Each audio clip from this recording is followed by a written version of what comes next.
Good afternoon, everybody, and welcome to this White House Open for Questions. I'm Kelly Wallace, Chief Correspondent of the Women's Web Network, iVillage.com, and I'm really excited to be here with Bruce Reed, who is Vice President Biden's Chief of Staff. For the next 30 minutes, he'll be taking your questions on what we can do as a country to reduce gun violence. Over the past several days, we've been asking you on Twitter and Facebook and in our iVillage community your questions for Bruce Reed. We'll be asking those, and you also can send us your questions live. You can go to us on Twitter or on Facebook, use the iVillage handle, and also use the hashtag #WhiteHouseChat, and we'll be asking those questions. Bruce, thank you so much for joining us. That's great to be here. And I'll have to wear my glasses, a sign of age. Bruce, you know, the first question we have is from a mom who has children at Sandy Hook Elementary School. She does some work for us at iVillage. Her name is Sarah. And she said that in talking about gun control, it's clear that anything the country does will impact future gun sales, but what about the existing owners and weapons? What about all those guns and all the ammunition that has been purchased legally that won't be under the new laws? Well, what will we do about that? That's a great question, Sarah, and I'm sorry for everything that you and the community have gone through. It has been a wrenching experience, I know, for you, and the Vice President and I have met with a number of families of the victims and some survivors as well. And the tragedy in Newtown has seared the conscience of the nation and forced us all to look at these questions in a way that we would have liked to have done much sooner. So our general attitude is that as the President put it, even if we only save one life, even if we only save 1,000 lives out of this, every additional step we take is a good one, and that we shouldn't make the perfect the enemy of the good. It would be a wonderful thing for the country if we could put a limitation on all multi-round high-capacity ammunition clips like those that were used in Newtown and elsewhere, including the existing ones, but it's just not practical to do that. So we're going to try to make sure that for assault weapons, for ammunition clips, for background checks, that we're at least keeping the country from making the same mistake over and over again, and that that the next criminal that tries to go and buy a gun at a gun show isn't able to do so, and that the next person who's thinking about committing a mass act of atrocity can't go buy an assault weapon or a 33-round ammunition clip. You know, Bruce, this is a question. We get this from Pat, who's from Pittsburgh, and it really is a sentiment we hear a lot of, you hear a lot of.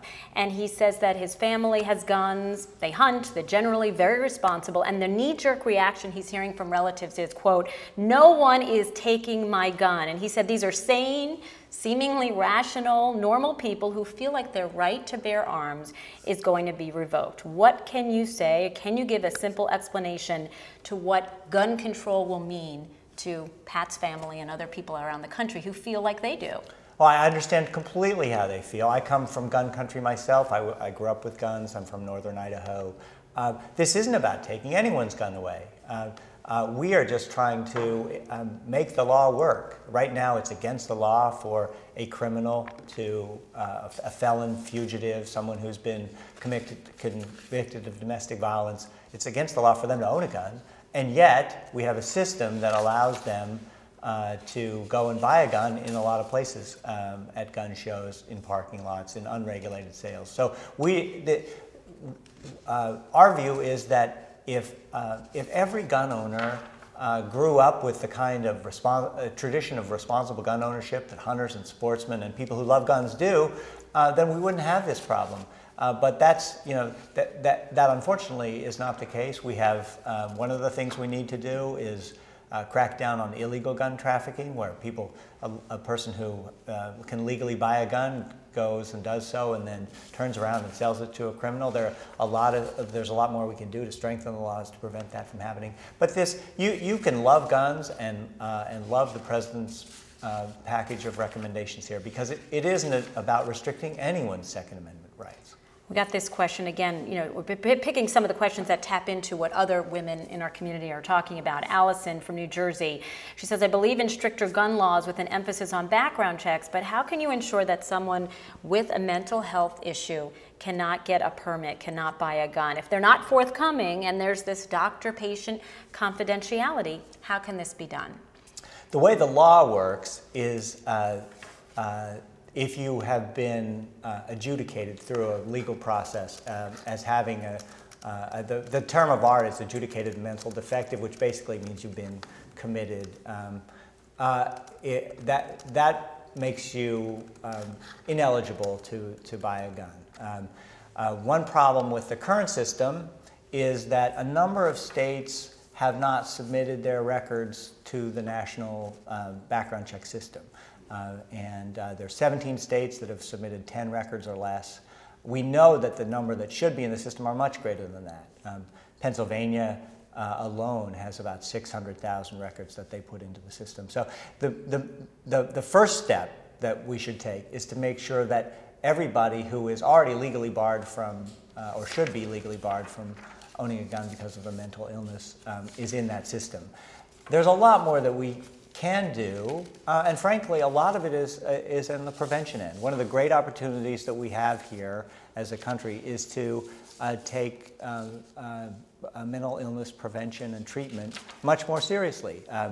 The healthcare law that the president enacted in his first term will dramatically increase the availability of mental health services. There are an estimated 6 to 10 million people with mental illness who will now have access to health care, which is a great thing. And then we're also going to be carrying out the law to make sure that insurers provide mental health services to the same level that they provide physical health. And we just got this question in on Facebook. Courtney from New York, who says, let's say all of the White House's proposed gun legislation passes.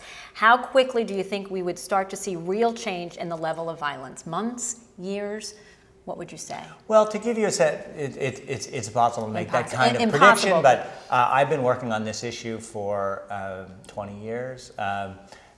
When we passed the Brady Bill in 1993, so nearly 20 years ago, over the course of that time, over the 20 years that we've been doing background checks, we've seen a significant, an enormous drop, really, in violent crime and in gun-related crime. Not all of that is because of the background check system. We did a bunch of other things. We put a lot more police on the street. Police departments got better.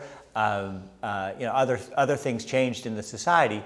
But we have seen deaths by firearm-related murders drop by about a third over that 20-year period. So we can make real headway on a host of fronts relatively quickly. It's not, we don't have a solution to every aspect of this. We're not pretending that we do, but there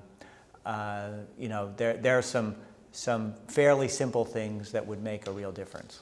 We got this question from Sharon, who's out in Bedford Corners, New York, about school security, something that's at the heart, close to lots of parents' heart, like my own. Do you believe that schools should be patrolled internally and externally by armed guards? Because that's what school districts, she says, are now talking about and what citizens are demanding. But the very idea of more guns around children, even if they are in the holster of a trained security guard, makes me cringe, she says. How long until we have our first case of a mistaken shooting of an innocent person or child? How do you respond to that? Well, as the president put it, we don't think that the answer to gun violence in schools is more guns in schools. It's entirely up to local communities how best to keep their community safe, how best to keep their schools safe. We can do a lot to make sure they have the resources to do so. In a lot of cases, school resource officers who are sometimes armed, sometimes not, who are authority figures who work in schools can do a lot of good, totally unrelated to gun violence. But that's a decision for communities to make on their own. We think it's a bad idea to put an armed guard to dictate from Washington that there ought to be an armed guard in every school. What we've proposed is that the federal government should help schools find the best way to do this.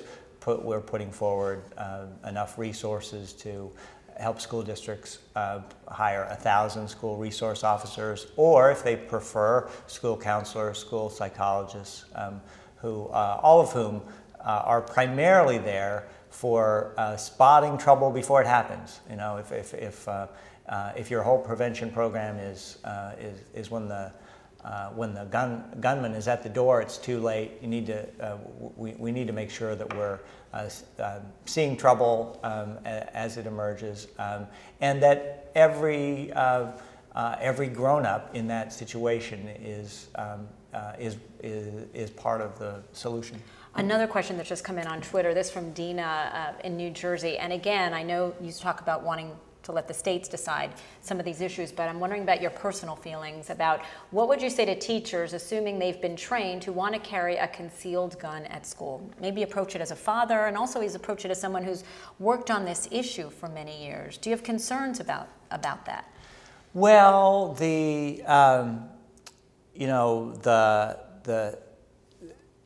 different states approach this in different ways. One good thing that states that do concealed weapons systems permits do is that they do a criminal background check on everybody. They take an extra measure of making sure that it varies from state. Some states do an excellent job of teaching people gun safety and so on. In other states, it's really not as rigorous as you'd want it to be. In general, I come back to what the president said, that look at how much we are asking teachers to do already. Simply teaching our young people is hard enough.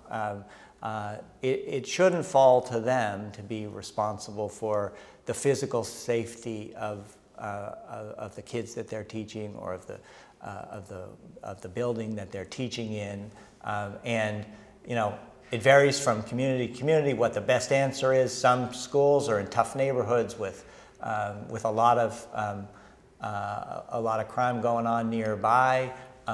In other places, not so much. And the truth of the matter is that even in some of our more dangerous places, the school is usually the safest part of America. So where kids are really in danger in some of the tougher spots is walking to and from school. That's where that lovely young woman who was gunned down in Chicago, the one who had performed in the inaugural parade, she was killed outside of school, and that happens far more frequently. So if you're a parent and all of us as parents worry about how our kids are doing at school and whether they're safe at school, and it's good to worry. That's what we do as parents. But you should know that in general, your kids are in good hands and in safe places when they're at school. There's a lot of other trouble in the world that we have a responsibility to work on, and one of the things that the president has proposed to help communities that have real crime problems is to dramatically increase the number of police on the street, to provide communities that have been having to lay off police officers because of budget cuts, some federal help to make sure that in areas with a big gang problem, in areas with a big crime, gun violence problem, that they have enough men and women in blue on the street. To follow to that, on Twitter, we received a question from Earth Rift, who said, if gun control worked, Chicago would not have had more than 500 murders last year. Time to target gangs, not guns. Something you hear from people that not focus more on the gang violence, not on the guns. It's interesting because I've been doing crime policy for a couple decades, and the real breakthrough when we started to make headway as a country in reducing crime and violent crime is when we stopped having these either-or debates. So in the 80s, there was a long-running debate about, you should go after the guns. Other people said, no, you should have longer sentences. Some said you should go after gangs. Some said you should have more cops. And we decided, look, crime is an important enough problem and does enough damage to both economically and socially to our society, we should just throw the book at it, try everything we can, see what works. And I feel the same way about this. It's not that, that some gun laws are going to change everything, that suddenly evil will disappear from the world. Far from it. You need to go after the gangs. You need to go and make sure that gangs and other criminals can't buy guns. You need to make sure that there are police on the street who are there stopping things that we can't even anticipate happening. So with respect to Chicago, you know, Chicago's an example of Chicago, the city has strong laws, but it's surrounded by suburbs and a state that have much looser laws. So if you're a gang member in Chicago, you can go to a gun store in the suburbs, have a friend or girlfriend buy a gun from a gun store, and maybe that person is legally able to buy a gun. They can turn around, sell it to you, and then you can go back into the city of Chicago and wreak all kinds of mayhem with that gun. So guns are the kind of problem that if the national system has a bunch of holes, like if the national background check system is just Swiss cheese, then criminals will find their way into it. And one of the reasons that we want background checks for every sale is to prevent that, to say, if you're a criminal, we all agree as a country you shouldn't have your hands on a gun, you shouldn't be able to buy a gun. So let's have a common sense system that makes it as hard as possible for you to do that. I've got a question from Amanda in Frederick, Maryland, who said that she's curious about how closely the federal government is working with the states to help them develop and implement their own plans when it comes to reducing gun violence, and if the government's providing any incentives, maybe financial incentives or other incentives, to help them with their plans. We're getting a lot of cooperation, and we're working closely with the states. The vice president, my boss, has had a number of conversations with governors about this issue. The greatest area of cooperation is we run this background check system together. The federal government oversees the background check, but the records for that come from local police records, state police records, state mental health records, federal law enforcement records. Those all go into some national databases, and so when you go to Dick's Sporting Goods to buy a hunting rifle, and you tell them your name and address or social security number or whatever identifying data that they ask for, it runs a very quick instant check on whether you turn up in any of these criminal databases. That system is a fabulous way to stop a criminal from buying a gun, in the same way that that credit card companies make sure that if you're a deadbeat, you can't use that credit card. But it depends entirely on the quality of the data that everybody's putting in. So every state needs to make sure that its law enforcement records are automated and that they get into the system, and the same with local communities, and the same with federal agencies. And so that's taken, it's taken a number of years to get it as strong as it is now. We still need to do a lot more, but over the last 15 years, we've been able to prevent 2 million guns from being sold to felons, fugitives, and others who are prohibited from purchasing them. Alice, who just wrote in on Twitter, she said, after the tragedy in Newtown, is right now the best chance we've ever had for meaningful new legislation? Well, I think it has. This tragedy has put a face on the problem, and has made it very difficult for anyone without respect to party to walk away from it. It's it will be a haunting memory for a long, long time, and not just for the community and not just for the families involved. So it has, I think, it has a great opportunity for us to have a far-reaching conversation, not just about guns, but also about mental health and about school safety and some other issues that have been raised by this. So I think we have a good chance. I think that you've seen the sort of overwhelming response across party lines the proposal for background checks for all has the support of 90% of Americans, including 90% of gun owners.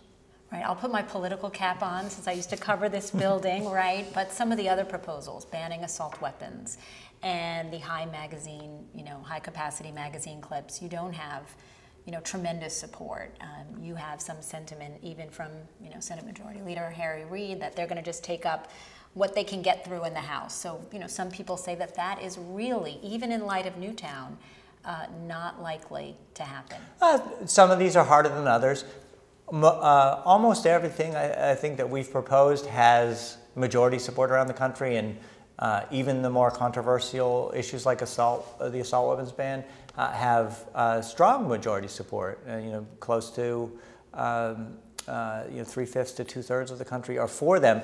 The problem for the politicians, the elected officials, is that traditionally the voices of those who oppose measures like that have been louder and easier to hear than the voices of supporters. But the very conversation that we're having right now is testament to why that is changing. That 20 years ago, when we passed the assault weapons ban the first time, the gun lobby was extraordinarily well organized. It had a great grassroots network of people to complain and raise objections to what we were trying to do. The internet had barely been created. There was no Facebook. There was we didn't have Twitter. There's so much more that individuals can do now to make their voices heard to their leaders. And as the president has said on a number of occasions, it's really up to you. Instead of Washington throwing up its hands and saying, "Oh, here's another problem we can't solve because the country's with us, but we don't hear them," make your voices known. You can make a world of difference back here. And I think the other reason that something should happen here is that I think most people, without respect to party, really do want to do something to make sure that this kind of tragedy doesn't happen again. And we may have differences about what we should do first, what will make the most difference, but I think everyone across the spectrum would have a hard time letting this one just fall by the wayside. We have Wendy from Chicago who just wrote in on Facebook, what will be the national role of mentoring programs in reducing gun violence? And I even found right when the Newtown tragedy happened, even as I was blogging about guns, so many people quickly said, and rightfully so, there's so much more in the mix. There's mental health, there's education, and the issue of mentoring and doing more to help our young people. There's an awful lot that we can and should and need to do to help young people. Some of it's related to gun violence. Some of it we don't really know exactly what connection it may have, but we know that we have to do better by kids. The president announced in the State of the Union, for example, that he thinks it's time for the country to have universal preschool because kids, if they start out school behind, they're going to stay behind. We've been supportive of after-school programs and of mentoring programs as ways to make sure that that kids and young people have something to do during the day if their parents are working, and to make sure that adults are engaged in young people's lives. You do see that in a number of these cases where kids have been, or young people have been sending out distress signals, and just no adult was there to quite interpret or respond to them. So it isn't just up to government to solve this problem. There's a role for every family, every parent, every community, every church to pay attention to the young people who have, that period between ages of 16 and 25 is the real danger zone for where young people are most likely to have undiagnosed problems, or they'll know they have a problem, but they don't know what to do, or they're they're afraid to come forward and ask for help. And so, there's parents are a heck of a lot more powerful than government in the lives of our young people. We need to make sure the government does its part, but in the end, parents are going to make an enormous difference. Yeah, and speaking of parents, this is a very interesting question, Liz from New York City. What do we teach kids about guns moving forward? Is this something that should be discussed at school? Now, I know you're not going to sit here and say what the federal government expects to be done in schools, but I'm just wondering, as a policy person, as a father. I think it's always good. Well, certainly when there's a national tragedy like this, it's important to sit down and talk with, for parents to talk to their kids. It's in my view, completely understandable to talk about it at school, to reassure kids that they're safe, talk about why something like this might happen, not to have a political discussion of what to do about it, but just so that young people can understand. And then I do think that there's a legitimate gun culture out there. I grew up in it when I was, 12 years old. Everybody traipsed on down to the shooting range. We took the NRA hunter safety course, and we saw a film about the dangers of going hunting and not paying attention to what you were doing with. We learned that guns were scary things, and that's all to the good. I think there's it's important for kids to grow up with a more well-rounded view of this whole problem than just what they might see in a video game or what they might see in a movie. That I think everybody across the spectrum agrees that guns are dangerous. They need to be treated with respect. They need to be locked up when they're and kept unloaded when they're not in use. That they're for grown-ups. They're not for kids, and that's an important discussion to have. And this question from Rich in Monroe, New York. Again, a sentiment you're hearing across the country. We're hearing it a little bit in the iVillage community. Criminals who are responsible for most crimes do not buy weapons from the store. They don't hold the permits. The only person this law is going to hurt and make a difference against is the hardworking, law-abiding citizens. It goes back to sort of that comment, from Pat in Pennsylvania. But that's a sentiment, where many people feel that the gun legislation that's being proposed is not going to impact the criminals who are getting the guns illegally, just the law-abiding citizens. How do you respond to that? Well, I remember people said that about the background checks when we first set them up, that this was going to impinge on the rights of law-abiding people, and it's no trouble at all. That's like saying that it impinges on the rights of law-abiding citizens to run a credit card check when you buy something at the store. It's just a common sense thing to make sure it's the easiest, least intrusive way of making sure that the whole system works. As I said earlier, 2 million people who are felons, fugitives, criminals, convicted of domestic violence felonies have tried to buy a gun, gone through the background check system, and been denied a gun because of that. 2 million over the last 15 years. So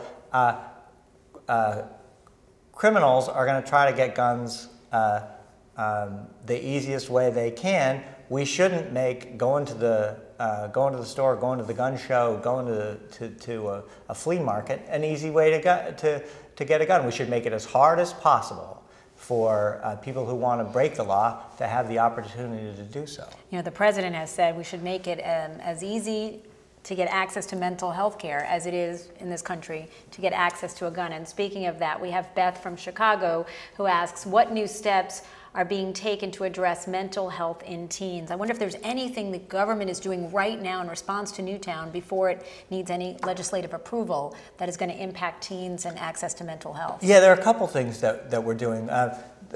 Secretary Kathleen Sebelius from the Health and Human Services Department has been advocating and helping states and communities figure out ways to teach mental health first aid. It's just like first aid for first responders on the physical side, but to spot the trouble signs. That's one of the best things that we can do, is make sure that adults who are around kids know what to look for and know what to do about it. Lemmy, I think we're going to make this our last question. It's been such a great, robust discussion. This is going to be the last question, and it's going to be, can you give us some more info on what are the warning signs that kids have but can't talk about? Oh, well, that's a long list. It varies by kid, I think that the good news is every young person is different, but usually, as I said earlier, kids are giving off distress signals. So, it's important for adults to see it, but their peers can see it too.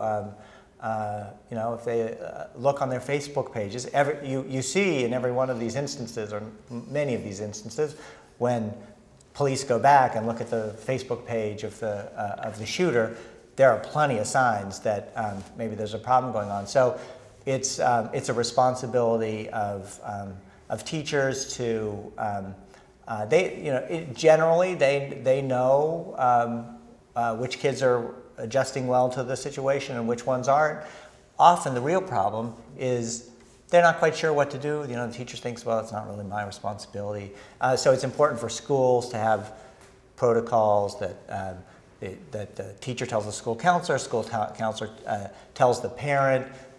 It varies by state, from state by state, whether who can refer to a doctor. And as the kids get older, it gets more challenging. But the main thing is that people should be. We need to get to a